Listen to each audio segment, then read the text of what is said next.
Channel One në rubrikën Dosja investigative rikthehet me krimin mjedisor në Ballsh në zonën naftëmbajtëse, nga ku kompanitë koncesionare neglizhojnë procesin e dekantimit të naftës për të reduktuar ndotjen në mjedis. Pas ankesave të mbërritura në redaksinë e Channel One për kompaninë Transatlantic Petroleum, grupi i xhirimit udhtoi për në Ballsh. Të gjitha mbetjet e naftës që dalin nga uzina sipër e dekantimit vinë këtu në tokë dhe mbetjet ujore, të cilat duhet të kalojnë nëpërmjet asaj pompës atje, nuk vjen fare në punë, ajo pompë, por bashkohet me anë të një tubi të madh dhe kalojnë në lum. Ja, operacioni që kam bërë në Stamboll, në zemrë, kam e valur këtu. Ja.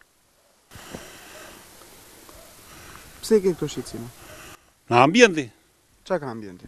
Ambienti shaka këtu, të shoq kur bet shkarkimi, tjeç këtu kur vjen shkarkimi, si ndot, si këndot su ze këtuja.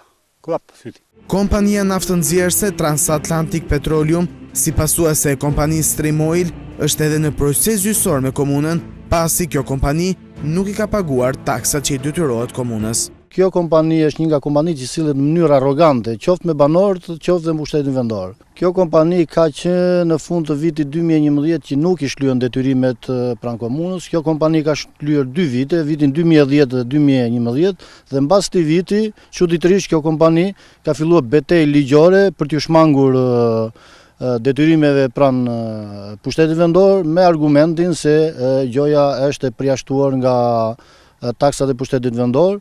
Televizioni Channel One do të sjellë të plot historinë e abuzimit të kompanive koncesionare dhe neglizhencën e institucioneve për të kontrolluar procesin e shfrytëzimit të vendburimeve të naftës dhe gazit në Shqipëri.